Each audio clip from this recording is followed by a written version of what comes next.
Hey everyone, my name is Sam and welcome back to another episode of discussing the lore of the highly underrated The Legend of Spyro trilogy. My first video on the details surrounding Spyro's father has done quite well, and I thought, let's jump on the bandwagon. That's not the right phrase. Let's start making more videos right away. So I'm back with another video. And this is actually a fan requested one. Now this suggestion came from Flair the Jolly Dragoness, a fellow Spyro enjoyer, and they commented that I should do a video that's a sort of Marvel what if style video talking about alternate histories and what would happen if certain events in the Spyro universe happened slightly different or just didn't happen at all. Now, Flair suggested two different scenarios to explore, and I'm going to do the second one in a different video.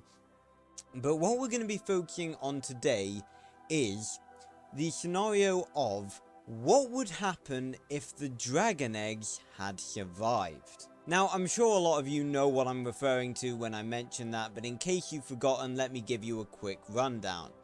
As you guys probably remember, at the very start of A New Beginning, we see Ignitus and Voltea in the temple, and there are many dragon eggs, like everywhere, basically. And we learn much later on from Ignitus that when he returned from delivering Spyro's egg to the Silver River, all of those dragon eggs, apart from Cinder's, had been destroyed. But what would have happened if that hadn't been the case? Now, I've done some thinking about this, and I've come up with two separate timelines for this little what-if scenario. One of which where Cinder was still taken by Gaul to be the Dark Master's puppet, and one where she wasn't. Now, we're going to talk about the one where she still was first. So in this new timeline, Ignitus returns to the temple having just taken Spyro's egg away to safety. But instead of finding the temple filled with Gaul's forces and all of the eggs smashed, he reunites with Voltaire, Cyril and Terrador, and they tell him that the apes are inside the temple and are making their way towards them. And together, the four of them defend the temple successfully. One or two eggs are probably smashed, but for the most part, Gaul and his forces are unsuccessful in destroying all of the eggs. However, Gaul still manages to procure Cinder's egg. Ignitus tries to stop him, but he's still too preoccupied with the rest of Gaul's forces to stop him, while Gaul makes his escape. So Gaul still manages to get Cinder's egg. It's just that for the most part, the rest of the dragon eggs remain intact. With the battle over, the Guardians celebrate, realizing that they have single-handedly defended the temple against basically the Dark Master's right-hand man, and they know that they've basically secured the future of these dragon eggs. Fast forward a few years now, and most, if not all of the dragon eggs have successfully hatched. Also, I do want to say, if you've not gone and watched my video talking about who Spyro's father is, you should probably go and watch that before watching this video, as I'm going to discuss Spyro's father in this video. Now, we discussed in the last video that dragon eggs can take decades to hatch, and we've never really been told when these dragon eggs were made, but given that Spyro hatched not too long after the events of the temple attack, I'm going to assume that the rest of the eggs also hatched around the same time. So the temple is now full of baby dragon hatchlings, and all four of the Guardians, instead of going off to fight against Gaul and his forces in the war against Gaul and his forces, they actually remain at the temple to help protect the young dragons. Because in my mind, obviously we know from Ignitus's story that the four of them did go off to fight against Gaul and the rest of the Dark Master's forces within the war. But I feel like the only reason that they actually did that is because there was nothing really left at the temple for them to protect, given that all the eggs had been destroyed. So, in this timeline, they actually remain at the temple to help nurture and protect the dragons. Now, after a couple of years, Ignitus would actually go to the swamp looking for Spyro, and he would find him, of course, in the custody of Nina and Flash, the dragonflies. Now, bear in mind, this would be many years before the events of New Beginning actually take place, so Spyro wouldn't be as old as he is in New Beginning. He was around 12 years old in New Beginning, so I don't know how old he'd be now. Let's just say, for argument's sake, that he might be around 6. So Ignitus goes to the swamp to find Spyro, and he finds him in the custody of Nina and Flash, and of course Sparks is there as well. Now, obviously, Nina and Flash don't know everything that's going on in, the outside world, but they clearly knew enough in New Beginning that they knew Spyro was from a distant land where, there is a lot of war and danger. And Ignitus basically explains to them about Spyro's significance, about that, he is the only purple dragon, and that it is essentially, his destiny to bring balance to the world and help defeat evil. And it could also be completely plausible that during this time he actually also reveals to Spyro that he is his real father. I'm not sure, that's not really that important within this new timeline. It could happen, it could not, but I feel like that might be a thing to sort of incentivize him to come back with him to the temple.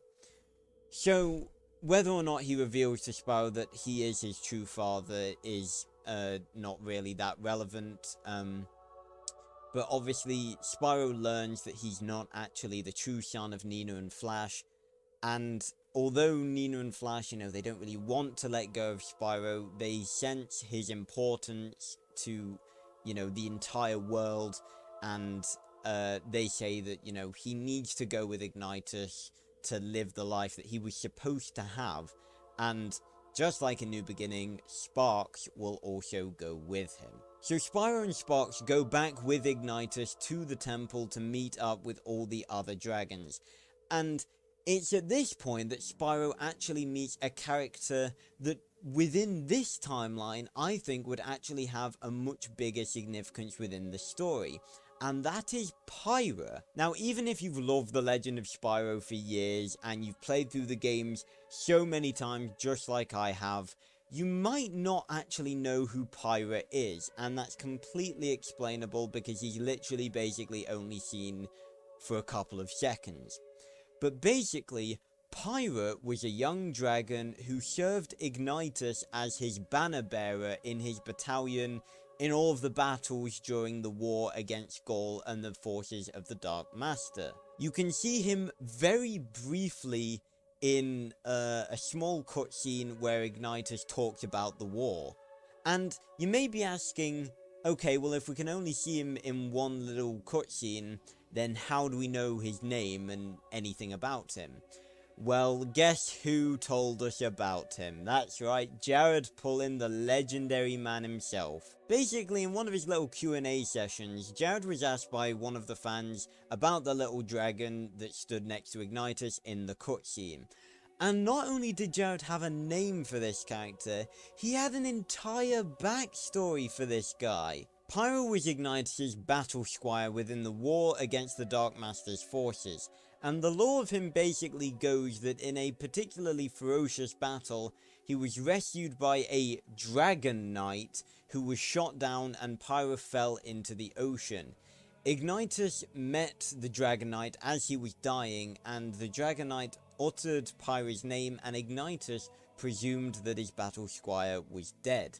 However, unbeknownst to Ignitus, Pyra washed up on an isolated and distant island, according to Jared, and nothing has been seen of him since. Pyra's backstory is something that requires its own video, so if you want me to sort of talk about Pyra and everything we know about him, which basically comes from one single paragraph of everything that Jared said about him, then leave a comment down below and I'll go into detail about Pyra and, you know, the sort of things that we know about him and what I personally think happened to him. But regardless, seeing as Ignitus would not be on the battlefield during this timeline, I believe Pyra would actually be with him at the temple. Now, my sort of headcanon for Pyra's sort of age is that it's in the cutscene, he looks to be about 12 years old, around the same age as Spyro was in New Beginning and Eternal Night. But given that he's there within the war, he's clearly a few years older than Spyro, considering Spyro is 12 when he meets Ignitus, and when he meets Ignitus, the war is basically over. So I'd have to say that Pyra was probably born a couple of years before Gaul attacked the temple, meaning that he was probably in the temple when Gaul attacked, and was able to survive along with all the other hatchlings. So basically, when Ignitus takes Spyro and Sparx back to the temple, as well as meeting a bunch of the other hatchlings, Spyro meets up with Pyra. Now, obviously, Pyra is a bit older than Spyro, and Ignitus trusts Pyra, so the two of them become good friends, and I imagine that Sparx is probably a little bit jealous of Pyra and Spyro. Obviously, you know, the two have been brothers, and now this other dragon has come along who's acting as sort of, you know, Spyro's new big brother. I feel like there would be some jealousy there. But basically, because all four Guardians are at the temple, all four of them are able to train Spyro in each of the four elements.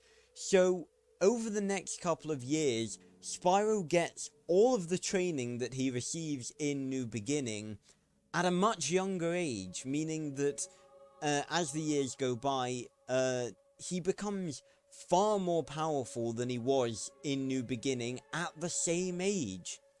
However, the absence of the four Guardians on the battlefield has been felt, because we're forgetting about Cinder. Obviously, Gaul still took Cinder's egg, so everything happened with Cinder the same way. She was still taken to the Mountain of Malifaux, she was still hatched, and she was still corrupted into the giant, all-powerful black dragoness that she is in New Beginning.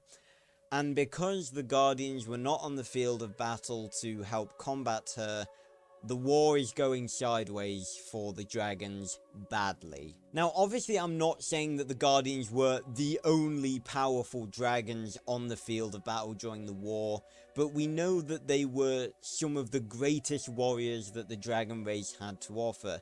I don't know if there were other elemental guardians, as we know that obviously there are other elements apart from the main four.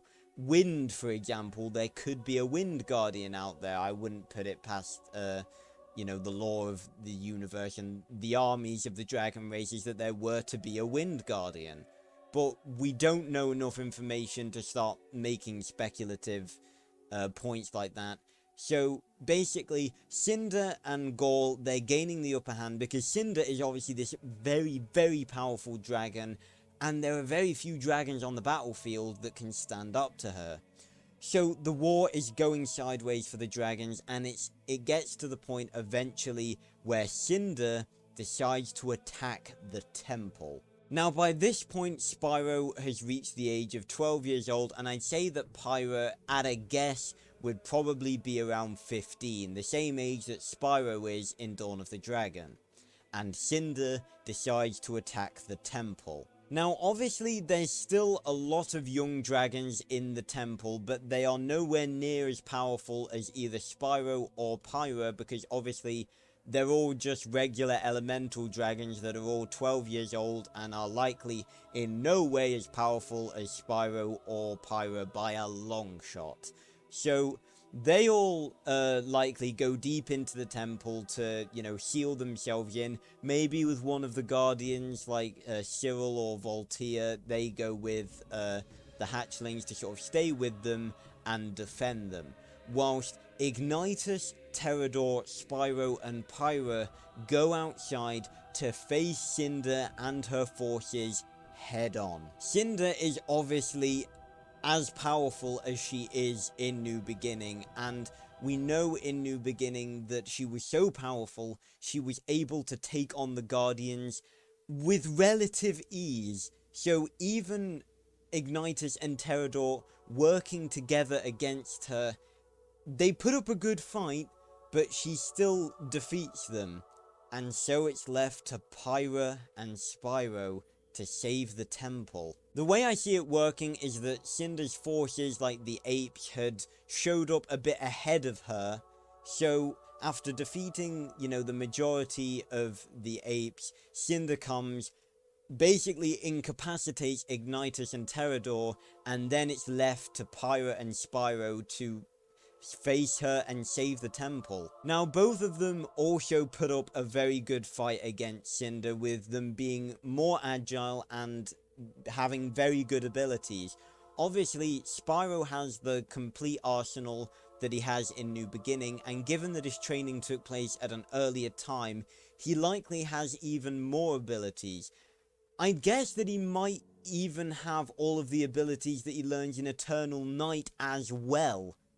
Just as a basic guess on the sort of power level that he could have, given how much time there was for him to be taught all of the abilities. So basically, imagine Spyro with both his New Beginning and Eternal Night abilities together at the same time, and yeah, so he's pretty powerful. He's more powerful than he was when he fought Cinder in New Beginning, and he was more than a match for Cinder in New Beginning, so he's pretty damn powerful. And of course, let's not forget about Pyra. Now, Pyra is obviously, not a purple dragon, he's just a fire dragon, which I've not mentioned thus far, and Jared doesn't actually, straight up say that he's a fire dragon, but he was with Ignitus's battalion, which was called the Inferno Battalion, and his name is Pyra, based on the Greek word for fire.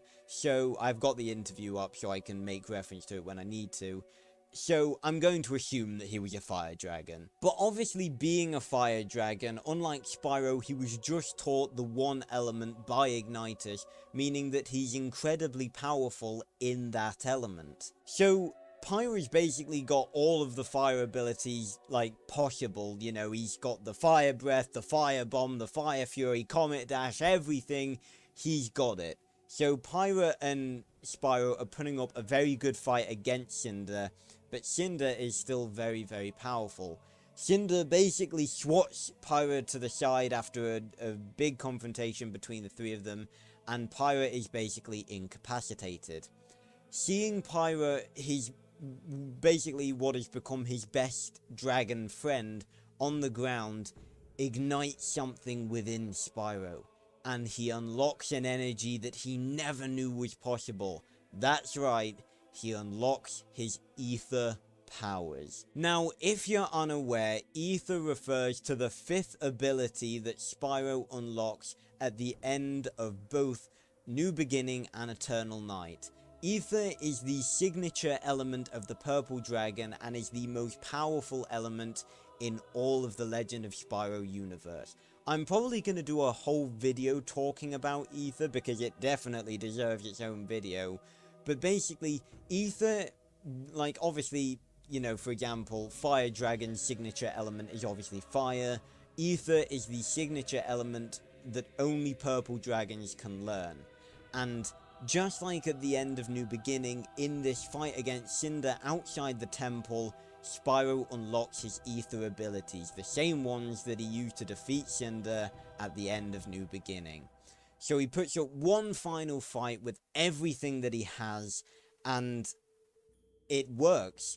He uses his ether fury just like in the end of New Beginning, and his powers are able to free Cinder from the Dark Master's corruption. With the battle over, everyone reunites, with Cinder being reunited with the Guardians, Spyro, Pyra, and everyone. And they celebrate, obviously, because the Dark Master and Gaul sent Cinder to go attack the temple, and they failed and they gained Cinder back as an ally. But obviously the war is not over yet. While they've got a major victory at the temple, Gaul is still sending out apes, but the balance has tipped highly in the favor of the dragons. Now some time passes, maybe a couple of months or so, and in that time Cinder is basically taught to harness whatever ability she has left at that point. It's never really clear what ability she has after she's been, you know, purged of corruption initially, you know, in between the end of New Beginning and the beginning of Dawn of the Dragon, where she actually gets her abilities. But whatever ability she has, she's taught to harness effectively. The war continues, with them continuously pushing back against Gaul and his forces, until eventually there is but one stronghold remaining that the dragons have left to take: the Mountain of Malefor. Now by this point I imagine that the Night of Eternal Darkness is drawing near. Now obviously, because Cinder was never able to capture the Guardians, she was never able to take the crystals to Convexity and free Malefor's essence, so he's not gonna be resurrected on the Night of Eternal Darkness. That's not gonna happen because his essence is still trapped in Convexity, so he can't be resurrected yet. But what Gaul is actually going to do with the power of the Night of Eternal Darkness is that he's going to use the power of the Eclipse to basically summon all of the fallen souls that make their way to the mountain, and basically increase his army tenfold. Because you remember the chronicler says that the dead souls of you know, evil that make their way to the mountain for the Night of Eternal Darkness are able to roam around the mountain for a few minutes while the eclipse is happening.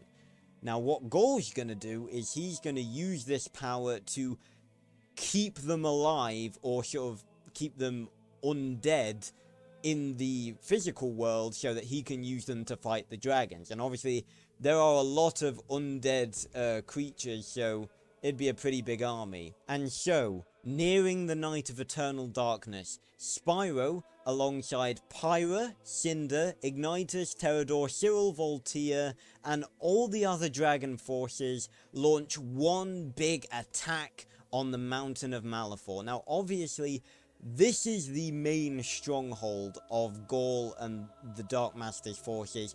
The rest of his army are there, so it's a colossal battle. You know, there's many losses on both sides, but eventually the Guardians, Spyro, Pyra, and Cinder all make their way to the throne room, where they face off against Gaul himself. Now, I would like to quickly make the point.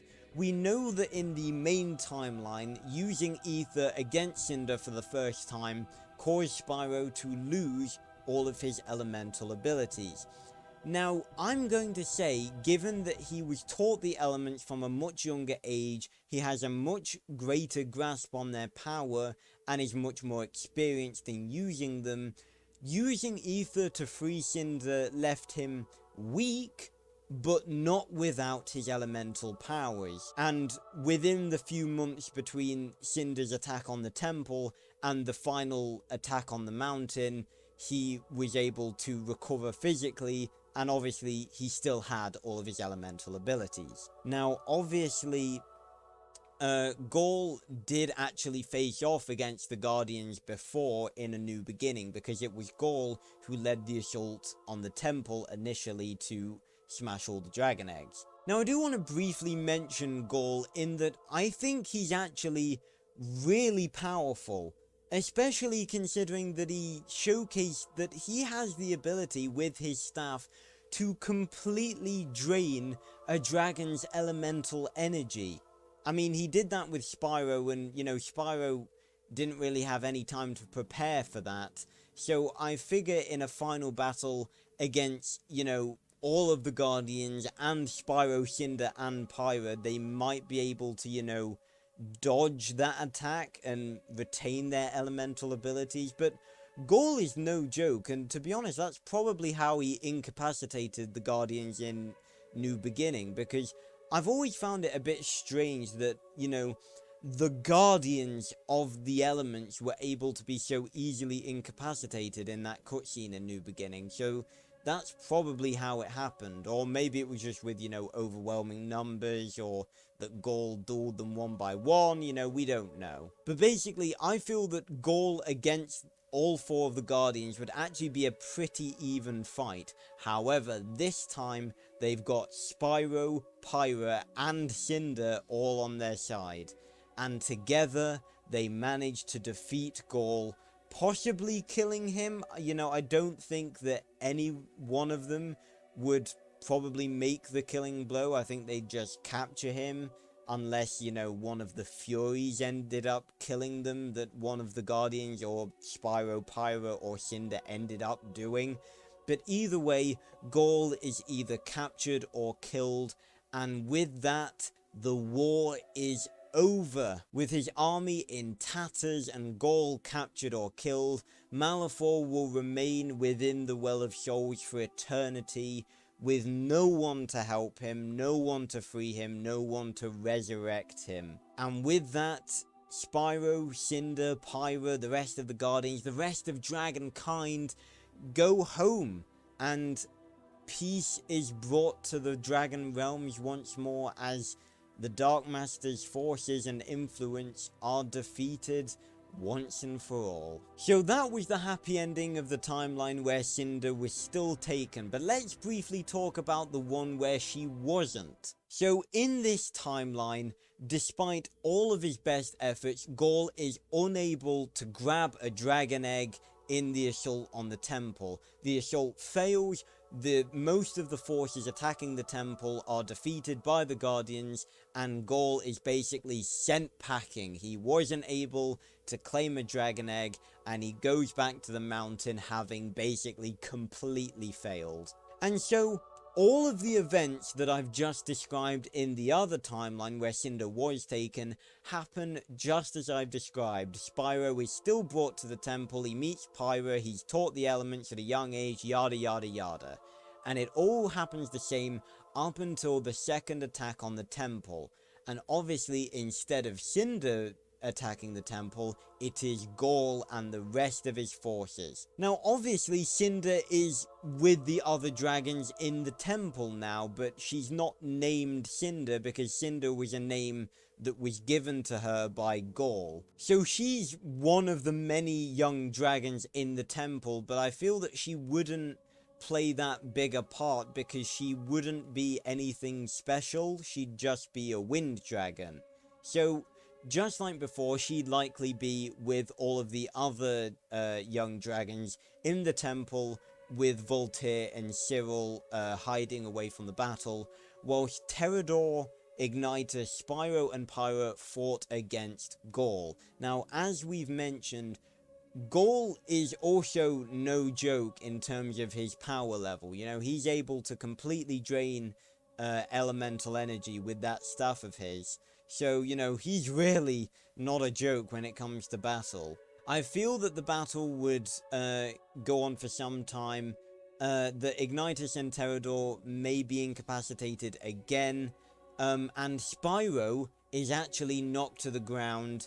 And now, Gaul obviously, you know, before Cinder was going there in the other timeline to, you know, defeat the Guardians and probably capture them in order to do the same thing that she did in New Beginning, you know, power the crystals and free Malefor's essence from convexity. Obviously, Gaul is not here for that, as he still needs a dragon. You remember the whole reason that he took Cinder's egg in the first place is that he needed a dragon born in the year of the dragon to free Malefor's essence from convexity. So he's looking to steal a dragon from the temple to corrupt, just like he did with Cinder. He knows it's going to be more difficult if they're already born, but he's desperate, it's his only option. So with most of the dragons guarding the temple incapacitated, he heads inside, probably incapacitates Cyril and Voltaire as well,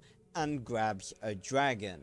I'll give you one guess as to who he grabs. Yeah, that's right, he grabs Cinder. What a coincidence. Now, I actually had to make some edits to my notes that I have here, because I have written down all of my notes on these two timelines that I've come up with, and I had initially planned for him to grab Pyra, but I've just remembered that obviously we've sort of figured out that Pyra was not born in the year of the dragon. He was born a few years earlier, so Pyra wouldn't work. So I feel, you know, just for the sake of pleasing story circularity, that he grabs Cinder. So he takes Cinder back to the Mountain of Malifaux and begins her corruption process. Now, we've never really been told how long the corruption process took. We know that she aged rapidly due to the corruption, and we know that it started when she was born. So, you know, we don't have enough information to make judgments about that. But basically, the corruption process begins. Now, Spyro and Pyra and all the other Guardians know that this is a problem, because this is what they tried to stop happening originally, and now it's happening again. Also, when he went into the temple, I imagine that he probably tried to kill all of the other dragon hatchlings, but that, you know, either Spyro or Pyra or, you know, the other Guardians rush back in and manage to save them in time. So Cinder's being corrupted at the mountain, and all the other Guardians and Spyro and Pyra are back at the temple trying to decide what to do. Now, Spyro and Pyra obviously knew Cinder beforehand, and, you know, obviously, her, like I said, her name isn't Cinder. I don't know what her name would be, given that, you know, she wasn't Cinder in this timeline. But we're just gonna call her Cinder just for argument's sake. So, Spyro and Pyra obviously knew Cinder. They probably didn't know her well. You know, I imagine all of the dragon hatchlings probably knew each other, but, you know, they weren't exactly the best of friends. But having known Cinder, Spyro and Pyra, being young and quite naive, they sort of think that, you know, the Guardians are taking far too much time to deliberate on what to do, and they take it upon themselves to journey to the Mountain of Malifaux to rescue Cinder. Now, I would like to mention something I meant to mention before. Due to the fact that Cinder was never taken and never corrupted into this massive black dragoness, over the years, the war did not go as badly as it did in the other timeline, because obviously, in the war, Gaul's main weapon was Cinder, and without that, the dragons were doing pretty well in the war. So, at this point in this timeline, the war is in the favor of the dragons, and they're slowly pushing back towards the mountain fortress. So, without waiting for the Guardians to decide what to do, Spyro, Pyra, and Sparx journey to the Mountain of Malifaux to face Gaul and to rescue Cinder. Now again, you've got to remember, the two of them are very powerful young dragons at this point. Spyro is even more powerful than he is in Eternal Night. He probably does not have access to his time powers, but, you know, he has access to both the elemental powers from New Beginning and Eternal Night, so he's pretty powerful. And obviously, Pyra is very powerful in fire as well. So the two of them make it to Gaul's throne room,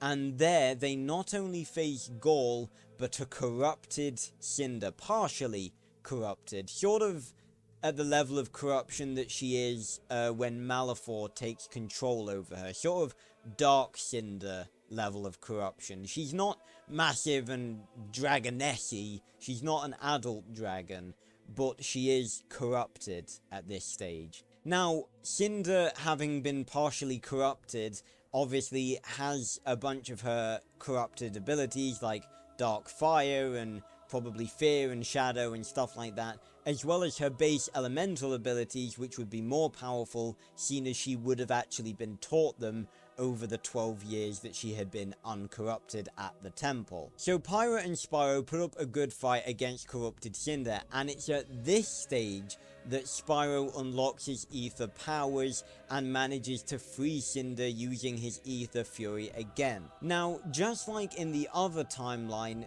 using ether to free Cinder does not make him lose all of his elemental abilities, because he's powerful enough at this stage and has enough of a grasp to, you know, stop the effects of draining all of his power. So he still has all of his elemental powers, but he's just physically weak now.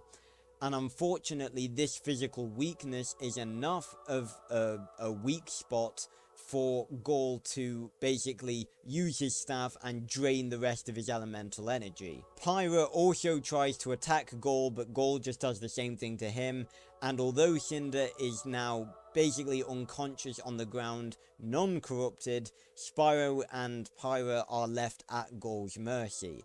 However, it's at this stage where the Guardians and the rest of the Dragon Army come to the rescue, storming the mountain and coming to rescue them. A great battle unfolds, with obviously Spyro, Pyra, and Cinder taking cover as Ignitus and the rest of the Guardians face off against Gaul. It's a very taxing battle, and I imagine that maybe Ignitus would be the last one standing. Not that the others are dead, they'd just be incapacitated. But Ignitus manages to knock the staff out of Gaul's hand, and it smashes onto the ground, restoring the elemental energy of all of the dragons that it is taken from, which would most likely be the Guardians, as well as Spyro and Pyra, and Gaul is finally defeated. Again, it's unclear as to whether or not he would, you know, die, or whether he would just be captured. I'll leave that up to you. But just like the other timeline, with Gaul captured and the Dark Master's forces completely destroyed, all is well in the Dragon Realms, and yeah, peace is restored. And so there you have it. That was my take on what would happen if the Dragon Eggs were never destroyed. I really hope you enjoyed this little what if video. Next time we're going to be delving into a different scenario on what if Spyro turned evil, so make sure you stick around for that one. I've really enjoyed doing this sort of what if video, so if you have any other scenarios that you want me to cover, then leave them down below in the comments.